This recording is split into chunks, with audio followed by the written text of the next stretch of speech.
So what happens when the world's biggest humanitarian donor just turns off the tap?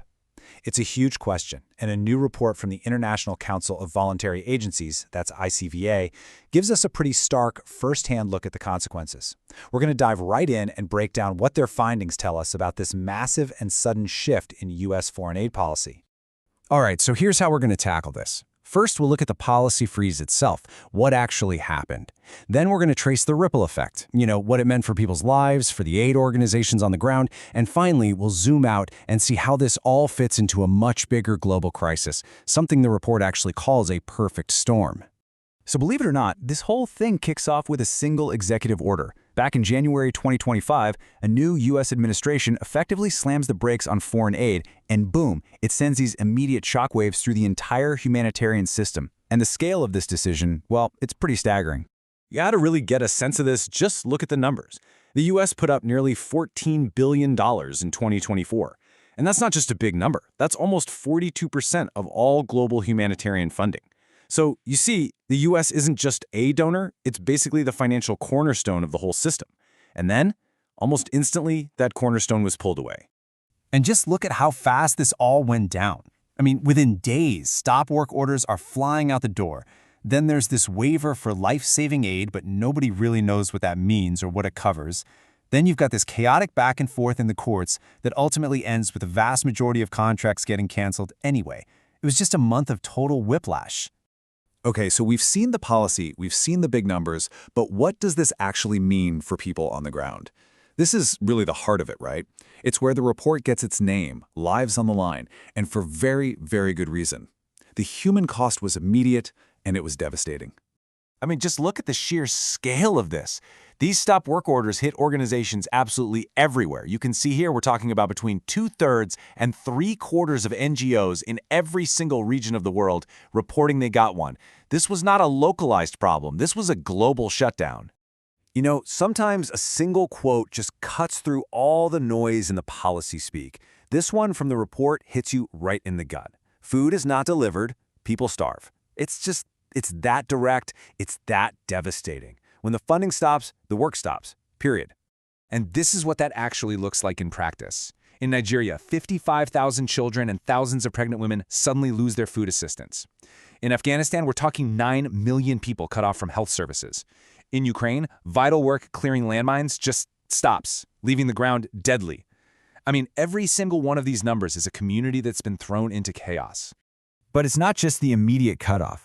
The report points to the secondary impact that's in some ways just as damaging. It's not just about services stopping, it's about promises being broken.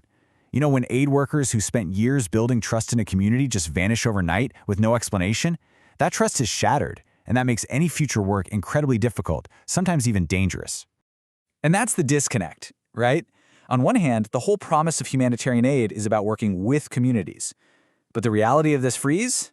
It was abandoning them overnight. It left aid workers totally unable to explain why the local clinics suddenly closed or why the food distribution just stopped.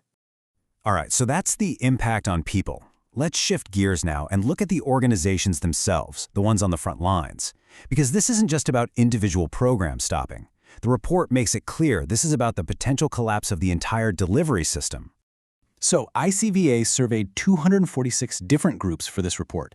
And what's really important to see here is that we're not just talking about those big international NGOs you might have heard of. A huge chunk of them, over half, are actually national, local, or community-based. These are the folks who are truly on the ground, the ones most deeply connected to the communities they serve. And this is why that freeze was so catastrophic for them. These aren't big corporations with tons of cash just sitting in the bank. I mean, look at this. More than a fifth of them have less than 1 month of cash reserves to survive. They operate on a razor's edge, completely dependent on getting paid for the work they've already done. This kicks off what's known as a liquidity crisis. It's a fancy term, but it's simple. You just can't pay your bills. Think about it. Even if the U.S. government owes you millions for work you've already finished, if that cash isn't actually in your bank account, you can't make payroll, you can't buy fuel for the trucks, you can't operate. Everything just grinds to a halt. So what this all means is that those local and national groups we were just talking about, they get hit the absolute hardest. They have no financial cushion to fall back on, they're forced to lay off staff immediately, which breaks contracts and shatters even more trust. For many of them, they're facing complete organizational collapse. I mean, the report suggests the very fabric of local aid response is being torn apart. Okay, now let's zoom out for the final piece of this puzzle, because this U.S. funding freeze didn't just happen in a vacuum. The report shows it landed right in the middle of a global system that was already under enormous pressure. It created what they call a perfect storm. And this really shows you what that pressure looked like. Even before the world's biggest donor pulled its funding, the system was already falling short, way short. In 2024, the global call for funding was less than half funded. The gap between what people needed and what was actually provided was already massive. And on top of all that, it turns out the U.S. isn't acting alone here. The report points to a really worrying trend. You look down this list, Germany, the Netherlands, France, the UK, a lot of the other major donors are also cutting their aid budgets. So you have a system-wide pullback happening at the exact moment the global needs is spiking. So, where do we go from here?